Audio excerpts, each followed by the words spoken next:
Hello students, आप सभी का हमारे यूट्यूब चैनल पर फिर से स्वागत है। आज की क्लास में हम पढ़ने वाले हैं व्यंजन संधि के बारे में। किसके बारे में? व्यंजन संधि। अच्छा देखिए, व्यंजन संधि से पहले हमने स्वर संधि पढ़ी थी, है ना। संधि की परिभाषा, संधि कितने प्रकार की होती है, तो हमने पढ़ा था संधि 3 प्रकार की होती है: स्वर संधि, व्यंजन संधि और विसर्ग संधि। इससे पहले फर्स्ट जो स्वर संधि है, हम स्वर संधि पढ़ चुके हैं। स्वर संधि के कितने भेद होते हैं हमने वो भी पढ़ा था। इसके 5 भेद होते हैं: दीर्घ स्वर संधि, गुण स्वर संधि, वृद्धि स्वर संधि, यण स्वर संधि और अयादि स्वर संधि। अब हम पढ़ रहे हैं व्यंजन संधि। संधि का सेकंड नंबर की संधि व्यंजन संधि। अब आइए हम व्यंजन संधि स्टार्ट करते हैं। देखिए, व्यंजन संधि, यदि व्यंजन के बाद, आप लोगों को अच्छे से समझना है, परिभाषा है, यदि व्यंजन के बाद स्वर या व्यंजन आ जाए तो दोनों के मेल से उत्पन्न विकार को क्या बोलते हैं? व्यंजन संधि कहते हैं। किसके? व्यंजन के बाद यदि स्वर और व्यंजन दोनों में से कुछ भी आ जाएगा तो उससे जो विकार उत्पन्न होगा उसे क्या कहेंगे? उसे हम व्यंजन संधि कहेंगे। इसे हमने कई ग्रुप में डिवाइड किया है। चलिए, तो हम फर्स्ट ग्रुप में इसको पढ़ते हैं। आप लोग ध्यान से समझिएगा। फर्स्ट ग्रुप सॉरी, का, चा, टा, पा और ता के बाद ये का, चा, टा, पा क्या है? ये वर्ग हैं। हमने पढ़ा था का वर्ग, चा वर्ग, टा वर्ग, ता वर्ग। हम ये पढ़ चुके हैं पहले, है ना। ये हम क्या है, पहले पढ़ चुके हैं कि का वर्ग, चा वर्ग ये व्यंजन होते हैं। तो इन पांचों के बाद स्पर्श व्यंजन के तीसरे वर्ग का, है ना, तीसरे वर्ग का कोई भी वर्ण, तीसरे वर्ग का कौन सा? कोई भी वर्ण या, रा, ला, वा और हा आ जाए तो का, चा, टा, पा और ता अपने ही वर्ग के तीसरे वर्ण में, कौन से? तीसरे वर्ण में बदल जाते हैं, है ना। हमें ध्यान रखना है कि उसके तीसरे वर्ण में क्या होता है? वो बदल जाते हैं। तीसरा वर्ण हमारा कौन सा हुआ? गा, जा, णा, दा, बा, है ना। इसमें ये बदल जाते हैं। कब बदलेंगे? जब कोई भी वर्ण, ये वाला कोई भी वर्ण आ जाए। किसके बाद? इन स्पर्श व्यंजन के बाद तीसरा कोई भी वर्ण आ जाए तो ये जो अक्षर हैं अपने ही वर्ग के तीसरे वर्ण में बदल जाते हैं। जैसे कि गा, है ना, जा, डा, दा और बा। इसमें ये क्या होते हैं? बदल जाते हैं। उदाहरण देख लेते हैं अपन। जैसे दिग्गज, पहला उदाहरण है दिग्गज। दिग धन गज, दिग्गज। उत धन योग, उद्योग। अच्छे से ध्यान से आप लोग समझिए। बाक धन ईश, बाक धन ईश क्या हो जाएगा? बागीश। अपने ही वर्ग के तीसरे वर्ण में बदल रहे हैं, ये ध्यान रखना है आपने, है ना। ये तीसरा वर्ण पढ़ रहे हैं अपन, इसमें ये क्या बदल रहे हैं? तीसरे वर्ण में। प्रगति धन ऐहासिक, तो प्रागैतिहासिक। दिक धन अंबर क्या हो जाएगा? दिगंबर। ऐसे ही सत धन आनंद का हो जाएगा सदानंद, है ना। ये कुछ उदाहरण है, आप और भी उदाहरण करके देख सकते हैं। जैसे दिक धन विजय, तो क्या बन जाएगा उसका? उसमें ये तीसरा वर्ण आ जाएगा दिग्विजय, है ना। दिक धन विजय। एक बार अपन देखिए, इसको लिख के देख लेते हैं। दिक धन विजय, तो इसका क्या बन जाएगा? इसका जब हम इसे देखेंगे तो इसका बन जाएगा दिग्विजय। दिग और फिर क्या हो जाएगा? विजय। तो ये कौन सा वर्ण आ गया? ये तीसरा वर्ण। मतलब ये जो तीसरे वर्ण का कोई भी अक्षर में बदल जाता है, हमें ये ध्यान रखना है। कौन? का, चा, टा, पा, ता के स्पर्श व्यंजन के तीसरे वर्ग में अगर इनमें से कुछ भी आ जाए तो ये अक्षर अपने ही वर्ग के तीसरे वर्ण में क्या होता है? बदल जाते हैं। और तीसरा वर्ण कौन सा होता है? ये वाला है। गा, जा, अणा, दा और बा, ये उसका तीसरा वर्ण होता है। चलिए, अपन ग्रुप फर्स्ट का बी देख लेते हैं, सेकंड देख लेते हैं। इसी में हम आगे पढ़ेंगे। यदि का, वही पांचों वर्ग आ रहे हैं जो अभी हमने पढ़े, का वर्ग, चा वर्ग, टा वर्ग, ये सब स्पर्शी व्यंजन होते हैं, है ना। का, चा, टा, ता, पा के बाद यदि क्या आ जाए? ना, या और मा, ना, या और मा आ जाए तो अपने ही वर्ग के, जब ये तीनों अक्षर आ जाएं तो अपने ही वर्ग के पंचम अक्षर में परिवर्तित हो जाता है। कौन से अक्षर में परिवर्तित हो रहा है? पंचम अक्षर में परिवर्तित हो रहा है। अब ये बताइए पंचम अक्षर कौन कौन से होते हैं? हमने देखा था अणा, ना सॉरी, ना और मा, ये जो 5 अक्षर होते हैं हमने पढ़ा था इनको पंचम अक्षर। स्पर्शी व्यंजन पढ़े थे, स्पर्शी व्यंजन की संख्या 25 होती है, ये उनका पंचम वर्ण होता है। तो इस पंचम वर्ण में क्या होता है, ये परिवर्तित हो जाते हैं। कब? जब ना, या और मा आ जाता है तो इसके बाद ये अपने पंचम वर्ण में अक्षर में परिवर्तित हो जाते हैं। देखिए, जगत धन नाथ, तो क्या बन जाएगा? जगन्नाथ। चित धन में, चिन्मय। सत धन मार्ग, सन्मार्ग। सत धन मति, सन्मति। श्रीमत धन नारायण, श्रीमन नारायण, है ना। ठीक है, अभी हमने क्या ग्रुप फर्स्ट पढ़ा, अब हम इसी को सेकंड ग्रुप में देखते हैं। सेकंड ग्रुप में देखेंगे, अभी हमने क्या पढ़ा था उसमें कि हमने जो देखा था उसमें अपन वर्ग देख रहे थे। वर्ग कौन कौन से थे? का, खा, का वर्ग, चा वर्ग, टा वर्ग, ता वर्ग और पा वर्ग। ये अपन ने 1 से लेकर 5 तक के जो वर्ग थे वो पढ़े थे। अब हम देख रहे हैं कि ता वर्ग, ता संबंधी विशेष नियम होते हैं। आप उन नियमों को ध्यान से सुनिए और समझिए। ध्यान से समझना, आप ये ता संबंधी नियम पढ़ रहे हैं हम, कौन से?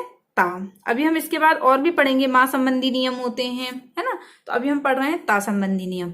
ता का क्या क्या, कैसा क्या रहता है, आप अच्छे से समझिए। यदि ता के बाद चा और छा, किसके? ता के बाद चा और छा आ जाए तो जो ता होता है वो चा में परिवर्तित हो जाता है। किसमें? जो ता होता है वो किसमें? चा में परिवर्तित हो जाता है। कौन सा? यदि ता आ जाए तो वो किसमें? चा में परिवर्तित हो जाता है। ता हो रहा है चा में और जो छा है वो भी चा में। चलिए उदाहरण देख लेते हैं अपन एक दो इसके। उत्धन चारण, जो ता है वो किसमें परिवर्तित हो रहा है? चा में परिवर्तित हो रहा है, अभी अपन ने पढ़ा है ना। उत्धन चारण, तो इसका हो जाएगा उच्चारण। उत्धन छिन, उच्छिन। सत धन चरित, सच्चरित, है ना। ये था ता का फर्स्ट नियम। अब हम ता का सेकंड नियम देख लेते हैं। यदि ता के बाद जा और झा, अभी ता के बाद क्या आ रहा था? चा और छा आ रहा था, है ना।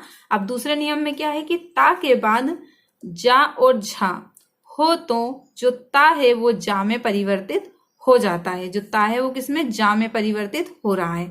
कब? जब ता के बाद जा और झा आ रहा है, जा और झा आ रहा है तो वो ता में परिवर्तित हो रहा है। मतलब जा और झा की जगह क्या आ जाएगा? वो ता में परिवर्तित हो जाएगा। अब देखिए, उत धन ज्वल, उज्ज्वल। सत धन जन, सज्जन। जगत धन जननी, तो क्या बन जाएगा? जगत जननी। चलिए इसका हम तीसरा नियम देख लेते हैं। अब आगे, यदि ता के बाद ठा और ना आ जाए तो टा किस में बदल जाता है? जो ता है वो किस में? टा में बदल जाएगा, है ना। और ठा अपन पढ़ते हैं ना, ता ठा, टा ठा, तो ये वही वाला ठा है। ठा किस में? ता में, और जो ता है वो टा में परिवर्तित हो रहा है। जैसे बृहत धन टीका, बृहत टीका, है ना। किसमें? ये ता किसमें आ गया? ये टा में परिवर्तित हो गया, बृहत टीका हो गया। मतलब यहां से ता हट के किसमें आ गया? ये ता में आ गया। चलिए हम हमारा चौथा नियम देख लेते हैं ता का। अभी हम ता के ही नियम पढ़ रहे हैं।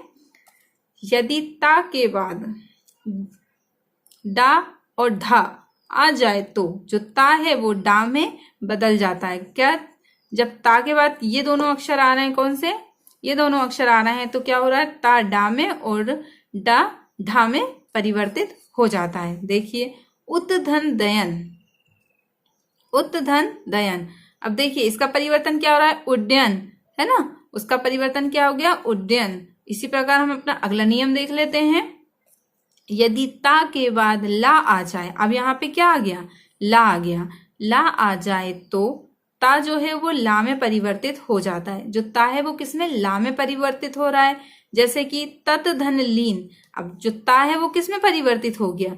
ला में परिवर्तित हो गया ना, तो तल्लीन हो गया। उत धन लेख, तो क्या हो गया? उल्लेख। ये फिर ला, ता जो था वो किसमें? ला में परिवर्तित हो गया, तो तत धन लीन तल्लीन, और उत धन लेख हो गया उल्लेख। इसी प्रकार हम हमारा अगला नियम पढ़ते हैं जो कि ता से ही संबंधित है। ठीक है ना। हमारा अगला नियम है, यदि ता के बाद हा आ जाए तो। अब ता के बाद यहाँ पे क्या आ रहा है? आप लोग देखिए, ता के बाद आ रहा है हा। हा आ जाए तो जो ता है वो दा में एवं जो हा है वो धा में परिवर्तित हो जाता है। पद धन हति, तो क्या हो गया? पद्धति। जो दा है हा है वो किसमें, जो हा है वो किसमें परिवर्तित हो गया? धा में। और अगर ता आ रहा है तो वो किसमें? दा में परिवर्तित हो जाएगा। तो क्या बन जाएगा? पद धन हति बराबर पद्धति, है ना। चलिए हमारा इसका लास्ट, ता का लास्ट नियम देख लेते हैं। यदि ता के बाद किसके? यदि ता के बाद शा, अभी कौन सा वाला शा है हमें ध्यान रखना है, 3 प्रकार के शा होते हैं, लेकिन यहाँ पे हम सीटी वाले शा की बात कर रहे हैं ना। यदि ता के बाद शा आ जाए तो जो ता है वो किसमें? चा में बदलेगा एवं जो शा शीटी वाला छा है वो किसमें? छा में बदल जाता है। छा छतरी वाला छा है ना, छा में बदल जाता है। अब उत धन श्वास, ये जो शा है वो किस में बदल रहा है? छा में बदल रहा है। उत धन श्वास, तो क्या हो जाएगा? पढ़िए इसको, उत धन श्वास, है ना। हमें ध्यान से देखना है कि जो शा है सीटी वाला शा है, अगर ता होता तो वो किस में? चा में परिवर्तित होता, लेकिन यहाँ पे क्या है? शा आ रहा है सीटी वाला सा, तो वो किस में परिवर्तित हो रहा है? छा में, तो उच्छ्वास हो जाएगा। चलिए अब हम पढ़ते हैं मां संबंधी नियम। अभी हमने कौन से पढ़े थे? ता संबंधी नियम पढ़े थे, हमारे ता संबंधी नियम थे, हमने ध्यान से पढ़े। अब हम पढ़ते हैं मां संबंधी नियम। चलिए हम स्टार्ट करते हैं। मां संबंधी नियम हमारा 3rd ग्रुप है। यदि मां के बाद, अब आपको ध्यान रखना है, मां, यदि मां के बाद का से मां तक कौन कौन से अक्षर होते हैं? जो का खा गा खा, हमने 25 वर्ण पढ़े थे। स्पर्शी व्यंजन की संख्या कितनी होती है? 25, है ना। तो हमने जो 25 वर्ण पढ़े थे का से लेकर मां तक के, उनकी बात हो रही है। तो यदि मां के बाद का से मां तक का कोई भी स्पर्शी व्यंजन आ जाए, मतलब 25 जो अक्षर हैं उनमें से कोई सा भी अक्षर आ जाए, कोई सा भी वर्ण आ जाए, तो उस वर्ण के 5वें वर्ण में वह परिवर्तित हो जाता है। अब 5वां वर्ण कौन सा होता है? मैंने अभी थोड़ी देर पहले आपको बताया था। पंचम वर्ण कौन सा होता है? डा, अना, इंगा, ना और जो मां होते हैं, ये कौन से? पंचम वर्ण होते हैं। इन पंचम वर्ण में परिवर्तित हो रहा है। हमने देखा है स्पर्शी व्यंजन के ये पंचम वर्ण होते हैं, 5वां अक्षर होता है। तो का से लेकर मां तक का कोई भी स्पर्शी व्यंजन अगर आ रहा है किसके? मां के बाद, तो वह अपने 5वें वर्ण में परिवर्तित हो जाता है। 5वां वर्ण कौन सा? ये वाले 5 वर्ण में वो क्या होता है? परिवर्तित हो जाता है। ठीक है, अब देखिए हम इसके उदाहरण देख लेते हैं। किम धन चित, किम धन चित, तो क्या हो जाएगा? किंचित। मां के बाद आ रहा है, कौन सा? मां के बाद कोई भी स्पर्शी व्यंजन आ रहा हो, तो मां के बाद क्या आ रहा है? स्पर्शी व्यंजन आ रहा है, तो वो किस में परिवर्तित हो रहा है? इन पंचम वर्ण में। तो इसमें क्या आ गया? ना आ गया, ना आ गया, है ना। किम धन चित किंचित। सम धन बोधन, बोधन बा आ गया, मतलब स्पर्शी व्यंजन का अक्षर आ गया, बोधन आ गया बो, तो क्या बन जाएगा इसका? संबोधन, मतलब ये पंचम वर्ण आ गया मां। किम धन कर, का हमारा पहला वर्ण का पहला अक्षर ही होता है का आ गया। अब तो ये क्या हो जाएगा? किंकर, मतलब हमारा क्या हो गया? ना आ गया इसमें ऊपर, सॉरी मां आ गया ऊपर। अब यहाँ पे चा, हमारा स्पर्शी व्यंजन का चा आ गया। अब इसमें फिर क्या हो जाएगा? संचालन, समधन चालन का हो जाएगा संचालन, है ना। तो आपको ये मां संबंधी पहला नियम है। अब हम मां संबंधी दूसरा नियम पढ़ते हैं। इसमें पहले नियम में हमने पंचम अक्षर लगाए हैं, अब हम दूसरा नियम पढ़ते हैं। यदि मां के बाद, अभी क्या था? यदि मां के बाद का से मां तक के स्पर्शी व्यंजन आ रहे थे। अब हमें ध्यान रखना है कि यदि मां के बाद या, रा, ला, वा, फिर तीनों प्रकार के सा और हा आ जाए तो अनुस्वर, किसकी बात हो रही है? अनुस्वर की बात हो रही है। अनुस्वर में परिवर्तित हो जाता है। अनुस्वर हमने पढ़े थे, है ना। इनका उच्चारण किया जाता है नाक से, हमने पढ़े थे। अनुस्वर का उच्चारण कैसे किया जाता है? नाक से किया जाता है ना। और ये क्या होते हैं? सिरोरेखा के ऊपर बिंदु के रूप में लगाए जाते हैं। सिरोरेखा के ऊपर बिंदु के रूप में लगाए जाते हैं क्या? अनुस्वर, है ना। हम अनुस्वर की बात कर रहे हैं। यदि मां के बाद इन सभी अक्षरों में कौन कौन से? या, रा, ला, वा, शा, सा और शा, हो और हा, है ना, आ जाए तो अनुस्वर में परिवर्तित हो जाता है। ठीक है। अब अनुस्वर कौन कौन से होते हैं?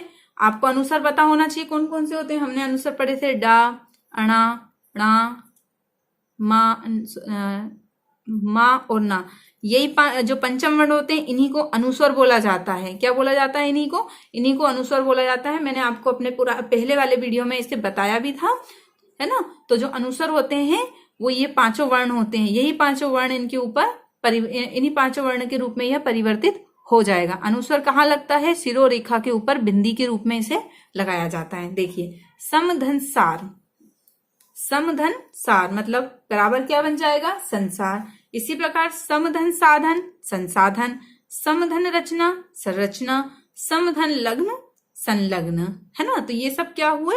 अनुस्वर के रूप में परिवर्तित हो गए हैं। चलिए, अब व्यंजन का हम चौथा ग्रुप देख लेते हैं। इसे चौथे प्रकार से कैसे बताया जाता है? यदि री, फिर रा और पा, कौन कौन से अक्षर? री, रा और पा के बाद क्या आ रहा है? ना। क्या आ रहा है उसके बाद? ना आ जाए तो जो ना है वो किसमें? अणा में परिवर्तित हो जाता है ना। किसमें परिवर्तित हो रहा है? ना, अणा में, है ना। देखिए, हरण, अब देखिए क्या बोला उसने? जो री है, रा है और पा है, ये किसमें? अगर ना उसके बाद अगर ना आ रहा है तो वो अणा में परिवर्तित हो जाए। हर धन ना, हर धन ना मतलब ना में ना किस में जा रहा है? अणा में जा रहा है। तो ये ना क्या बन जाएगा? अणा बन जाएगा। तो क्या हो जाएगा? हरण। परिधन नाम, परिधन नाम, तो ना क्या किस में चला गया? अणा में। परिणाम। भरधन ना, तो क्या बन गया? अणा। भरण। ऐसे राम धन आयन, तो किसमें ये जो ना है वो किसमें चला गया? अणा में हो गया। तो राम धन आयन किसमें चला गया? रामायण। तो अभी हमने क्या पढ़ा? री, रा और पा के बाद ना आ जाए तो जो ना है वो णा में परिवर्तित हो जाता है। हमने अभी व्यंजन संधि पढ़ी है। व्यंजन संधि में कई ग्रुप पढ़े हैं, उनमें हमने पूरे स्पर्शी व्यंजन के बारे में पढ़ा है ना। उसके बाद हमने बहुत सारी चीजें इसमें देखी हैं। इस व्यंजन में हमने क्या है? जो पंचम वर्ण है, स्पेशली आप ध्यान रखिएगा, पंचम जो वर्ण होता है उस पर बहुत ज्यादा फोकस किया गया है। इसलिए आपको इस वीडियो को बार बार देखना है। जब आप इसे बार बार देखेंगे, पढ़ेंगे और इसे ध्यान से सुनेंगे तो आपको ये पूरा बहुत ही क्लियर हो जाएगा, समझ में आ जाएगा। तो स्टूडेंट्स, आपको हमारा ये वीडियो कैसा लगा? अगर पसंद आया हो तो लाइक कीजिए, शेयर कीजिए और चैनल को सब्सक्राइब जरूर कीजिए। बहुत बहुत धन्यवाद। हेलो स्टूडेंट्स, आप सभी का हमारे YouTube चैनल पर फिर से स्वागत है। आज की क्लास में हम पढ़ने वाले हैं व्यंजन संधि के बारे में। किसके बारे में? व्यंजन संधि। अच्छा देखिए, व्यंजन संधि से पहले हमने स्वर संधि पढ़ी थी, है ना। संधि की परिभाषा, संधि कितने प्रकार की होती है? तो हमने पढ़ा था संधि 3 प्रकार की होती है, स्वर संधि, व्यंजन संधि और विसर्ग संधि। इससे पहले फर्स्ट जो स्वर संधि है, हम स्वर संधि पढ़ चुके हैं। स्वर संधि के कितने भेद होते हैं हमने वो भी पढ़ा था। इसके 5 भेद होते हैं: दीर्घ स्वर संधि, गुण स्वर संधि, वृद्धि स्वर संधि, यण स्वर संधि और अयादि स्वर संधि। अब हम पढ़ रहे हैं व्यंजन संधि। संधि का सेकंड नंबर की संधि व्यंजन संधि। अब आइए हम व्यंजन संधि स्टार्ट करते हैं। देखिए, व्यंजन संधि, यदि व्यंजन के बाद, आप लोगों को अच्छे से समझना है, परिभाषा है, यदि व्यंजन के बाद स्वर या व्यंजन आ जाए तो दोनों के मेल से उत्पन्न विकार को क्या बोलते हैं? व्यंजन संधि कहते हैं। किसके? व्यंजन के बाद यदि स्वर और व्यंजन दोनों में से कुछ भी आ जाएगा तो उससे जो विकार उत्पन्न होगा उसे क्या कहेंगे? उसे हम व्यंजन संधि कहेंगे। इसे हमने कई ग्रुप में डिवाइड किया है। चलिए, तो हम फर्स्ट ग्रुप में इसको पढ़ते हैं। आप लोग ध्यान से समझिएगा। फर्स्ट ग्रुप सॉरी, का, चा, टा, पा और ता के बाद ये का, चा, टा, पा क्या है? ये वर्ग हैं। हमने पढ़ा था का वर्ग, चा वर्ग, टा वर्ग, ता वर्ग, हम ये पढ़ चुके हैं पहले, है ना। ये हम क्या है? पहले पढ़ चुके हैं कि का वर्ग, चा वर्ग ये व्यंजन होते हैं। तो इन पांचों के बाद स्पर्श व्यंजन के तीसरे वर्ग का, है ना, तीसरे वर्ग का कोई भी वर्ण, तीसरे वर्ग का कौन सा? कोई भी वर्ण या, रा, ला, वा और हा आ जाए तो का, चा, टा, पा और ता अपने ही वर्ग के तीसरे वर्ण में, कौन से, तीसरे वर्ण में बदल जाते हैं, है ना। हमें ध्यान रखना है कि उसके तीसरे वर्ण में क्या होता है, वो बदल जाते हैं। तीसरा वर्ण हमारा कौन सा हुआ, गा, जा, णा, दा, बा, है ना। इसमें ये बदल जाते हैं। कब बदलेंगे, जब कोई भी वर्ण, ये वाला कोई भी वर्ण आ जाए, किसके बाद, इन स्पर्श व्यंजन के बाद तीसरा कोई भी वर्ण आ जाए तो ये जो अक्षर हैं अपने ही वर्ग के तीसरे वर्ण में बदल जाते हैं। जैसे कि गा, है ना, जा, डा, दा और बा, इसमें ये क्या होते हैं, बदल जाते हैं। उदाहरण देख लेते हैं अपन। जैसे दिग्गज, पहला उदाहरण है दिग्गज, दिग धन गज, दिग्गज। उत धन योग, उद्योग। अच्छे से ध्यान से आप लोग समझिए। बाक धन ईश, बाक धन ईश क्या हो जाएगा, बागीश। अपने ही वर्ग के तीसरे वर्ण में बदल रहे हैं, ये ध्यान रखना है अपनों, है ना। ये तीसरा वर्ण पढ़ रहे हैं अपन, इसमें ये क्या बदल रहे हैं, तीसरे वर्ण में। प्रगति धन ऐहासिक, तो प्रागैतिहासिक। दिक धन अंबर क्या हो जाएगा, दिगंबर। ऐसे ही सत धन आनंद का हो जाएगा, सदानंद, है ना। ये कुछ उदाहरण है, आप और भी उदाहरण करके देख सकते हैं। जैसे दिक धन विजय, तो क्या बन जाएगा उसका, उसमें ये तीसरा वर्ण आ जाएगा दिग्विजय, है ना, दिक धन विजय। एक बार अपन देखिए, इसको लिख के देख ले देते हैं, दिक धन विजय। तो इसका क्या बन जाएगा, इसका जब हम इसे देखेंगे तो इसका बन जाएगा दिग्विजय, दिग और फिर क्या हो जाएगा, विजय। तो ये कौन सा वर्ण आ गया, ये तीसरा वर्ण। मतलब ये जो तीसरे वर्ण का कोई भी अक्षर में बदल जाता है, हमें ये ध्यान रखना है। कौन, का, चा, टा, पा, ता के स्पर्श व्यंजन के तीसरे वर्ग में अगर इनमें से कुछ भी आ जाए तो ये अक्षर अपने ही वर्ग के तीसरे वर्ण में क्या होता है, बदल जाते हैं। और तीसरा वर्ण कौन सा होता है, ये वाला है, गा, जा, अणा, दा और बा, ये उसका तीसरा वर्ण होता है। चलिए अपन ग्रुप फर्स्ट का बी देख लेते हैं, सेकंड देख लेते हैं।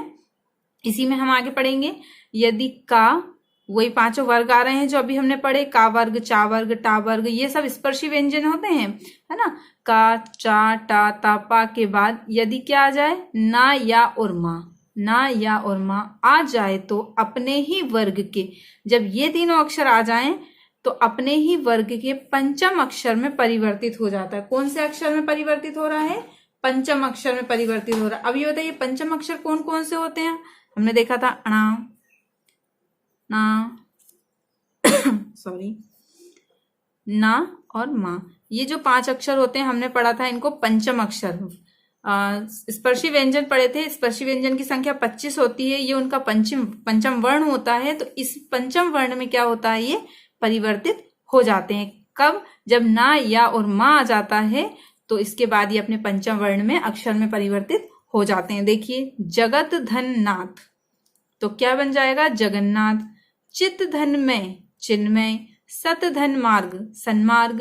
सत धन मति, सन्मति। श्रीमत धन नारायण, श्रीमन नारायण, है ना।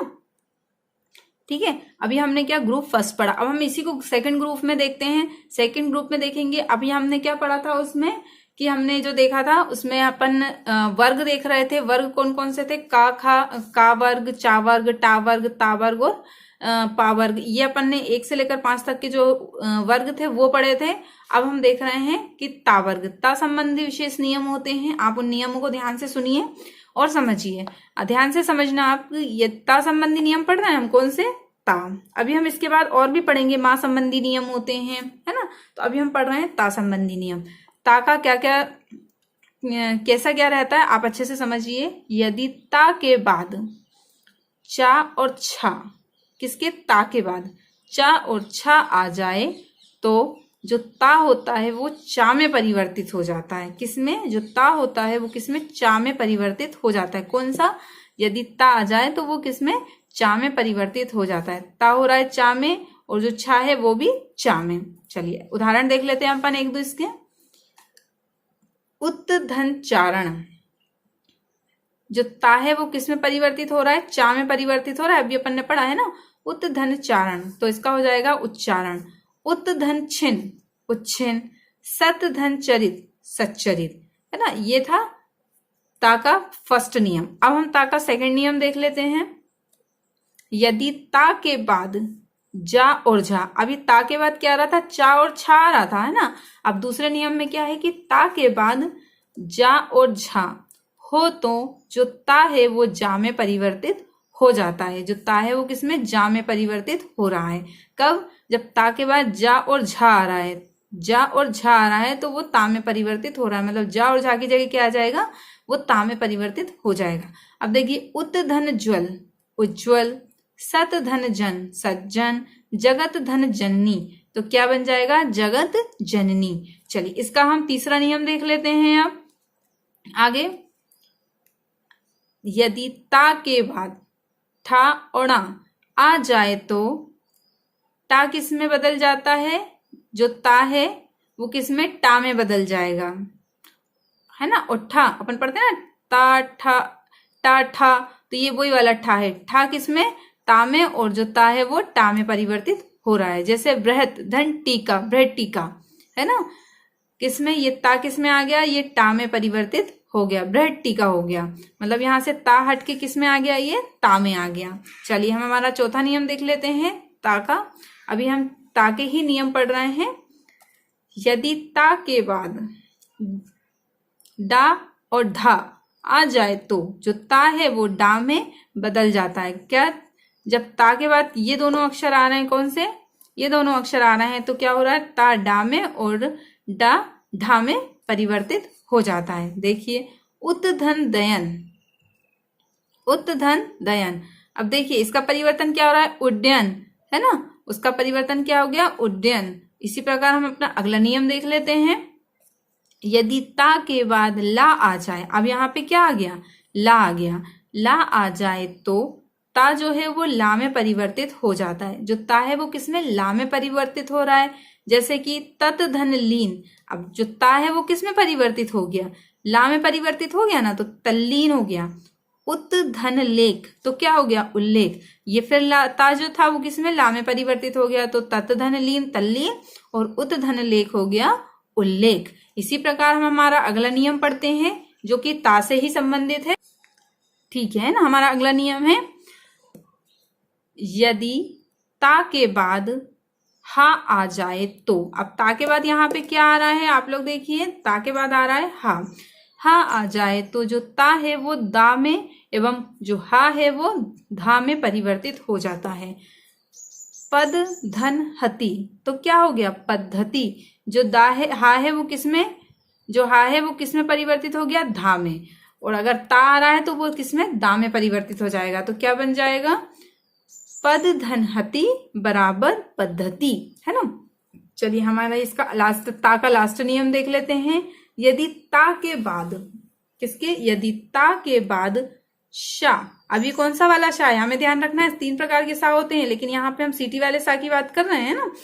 यदि ता के बाद शा आ जाए तो जो ता है वो किसमें, चा में बदलेगा, एवं जो शा शीटी वाला छा है वो किसमें, छा में बदल जाता है। छा छत्री वाला छा है ना, छा में बदल जाता है। अब उत धन श्वास, ये जो शा है वो किस में बदल रहा है, छा में बदल रहा है। उत धन श्वास, तो क्या हो जाएगा, पढ़िए इसको, उत धन श्वास, है ना। हमें ध्यान से देखना है कि जो शा है, सीटी वाला सा है, अगर ता होता तो वो किस में, चा में परिवर्तित होता, लेकिन यहाँ पे क्या है, शा आ रहा है, सीटी वाला सा, तो वो किस में परिवर्तित हो रहा है, छा में, तो उच्छ्वास हो जाएगा। चलिए अब हम पढ़ते हैं माँ संबंधी नियम। अभी हमने कौन से पढ़े थे, ता संबंधी नियम पढ़े थे, हमारे ता संबंधी नियम थे, हमने ध्यान से पढ़े। अब हम पढ़ते हैं माँ संबंधी नियम। चलिए हम स्टार्ट करते हैं माँ संबंधी नियम, हमारा 3rd ग्रुप है। यदि माँ के बाद, अब आपको ध्यान रखना है, माँ, यदि माँ के बाद का से माँ तक, का से माँ तक कौन कौन से अक्षर होते हैं, जो का खा गा घा, हमने 25 वर्ण पढ़े थे। स्पर्शी व्यंजन, स्पर्शी व्यंजन की संख्या कितनी होती है, 25, है ना। तो हमने जो 25 वर्ण पढ़े थे का से लेकर माँ तक के, उनकी बात हो रही है। तो यदि माँ के बाद का से माँ तक का कोई भी स्पर्शी व्यंजन आ जाए, मतलब 25 जो अक्षर हैं उनमें से कोई सा भी अक्षर आ जाए, कोई सा भी वर्ण आ जाए, तो उस वर्ण के 5वें वर्ण में वह परिवर्तित हो जाता है। अब पांचवा वर्ण कौन सा होता है, मैंने अभी थोड़ी देर पहले आपको बताया था। पंचम वर्ण कौन सा होता है, डा, अणा, इंगा, ना और जो मा होते हैं, ये कौन से पंचम वर्ण होते हैं। इन पंचम वर्ण में परिवर्तित हो रहा है। हमने देखा है स्पर्शी व्यंजन के ये पंचम वर्ण होते हैं, पांचवा अक्षर होता है। तो का से लेकर माँ तक का कोई भी स्पर्शी व्यंजन अगर आ रहा है किसके, माँ के बाद, तो वह अपने पांचवें वर्ण में परिवर्तित हो जाता है। पांचवा वर्ण कौन सा, ये वाले पांचों वर्ण में वो क्या होता है, परिवर्तित हो जाता है। ठीक है, अब देखिए हम इसके उदाहरण देख लेते हैं। किम धन चित, किम धन चित, तो क्या हो जाएगा, किंचित। माँ के बाद आ रहा है, कौन सा, माँ के बाद कोई भी स्पर्शी व्यंजन आ रहा हो तो माँ के बाद क्या आ रहा है, स्पर्शी व्यंजन आ रहा है, तो वो किस में परिवर्तित हो रहा है, इन पंचम वर्ण में। तो इसमें क्या आ गया, ना आ गया, ना आ गया, है ना। किम धन चित, किंचित। सम धन बोधन, बोधन बा आ गया, मतलब स्पर्शी व्यंजन का अक्षर आ गया, बोधन आ गया बो, तो क्या बन जाएगा इसका, संबोधन, मतलब ये पंचम वर्ण आ गया माँ। किम धन कर, का हमारा पहला वर्ण का पहला अक्षर ही होता है का आ गया। अब तो ये क्या हो जाएगा, किंकर, मतलब हमारा क्या हो गया, ना आ गया इसमें ऊपर, सॉरी माँ आ गया ऊपर। अब यहाँ पे चा, हमारा स्पर्शी व्यंजन का चा आ गया। अब इसमें फिर क्या हो जाएगा, संचालन, समधन चालन का हो जाएगा संचालन, है ना। तो आपको ये माँ संबंधी पहला नियम है। अब हम माँ संबंधी दूसरा नियम पढ़ते हैं। इसमें पहले नियम में हमने पंचम अक्षर लगाए हैं, अब हम दूसरा नियम पढ़ते हैं।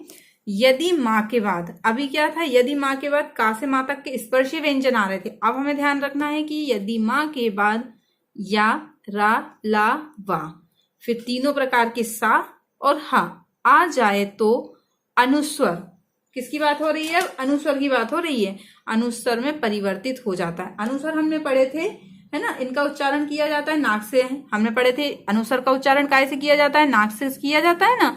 और ये क्या होते हैं, सिरोरेखा के ऊपर बिंदु के रूप में लगाए जाते हैं, सिरोरेखा के ऊपर बिंदु के रूप में लगाए जाते हैं, क्या, अनुस्वर, है ना। हम अनुस्वर की बात कर रहे हैं। यदि माँ के बाद इन सभी अक्षरों में कौन कौन से, या, रा, ला, वा, शा, सा और शा, हो और हा, है ना, आ जाए तो अनुस्वर में परिवर्तित हो जाता है। ठीक है, अब अनुस्वर कौन कौन से होते हैं, आपको अनुस्वर पता होना चाहिए कौन कौन से होते हैं। हमने अनुस्वर पढ़े थे, डा, अणा, णा, मा और ना। यही जो पंचम वर्ण होते हैं इन्हीं को अनुस्वर बोला जाता है। क्या बोला जाता है, इन्हीं को अनुस्वर बोला जाता है। मैंने आपको अपने पहले वाले वीडियो में इसे बताया भी था, है ना। तो जो अनुस्वर होते हैं वो ये पांचों वर्ण होते हैं, यही पांचों वर्ण इनके ऊपर इन्हीं पांचों वर्ण के रूप में यह परिवर्तित हो जाएगा। अनुस्वर कहाँ लगता है, सिरोरेखा के ऊपर बिंदी के रूप में इसे लगाया जाता है। देखिए, समधन सार, समधन सार मतलब बराबर क्या बन जाएगा, संसार। इसी प्रकार समधन साधन, संसाधन, समधन रचना, संरचना, समधन लग्न, संलग्न, है ना। तो ये सब क्या हुए, अनुस्वर के रूप में परिवर्तित हो गए हैं।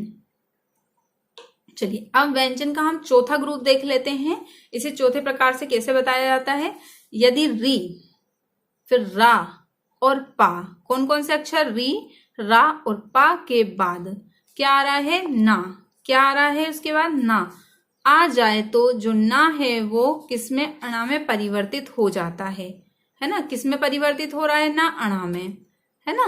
देखिए, हरण, अब देखिए क्या बोला उसने, जो री है, रा है और पा है, ये किसमें, अगर ना उसके बाद अगर ना आ रहा है तो वो अणा में परिवर्तित हो जाए। हर धन ना, हर धन ना, मतलब ना में ना किस में जा रहा है, अणा में जा रहा है, तो ये ना क्या बन जाएगा, अणा बन जाएगा।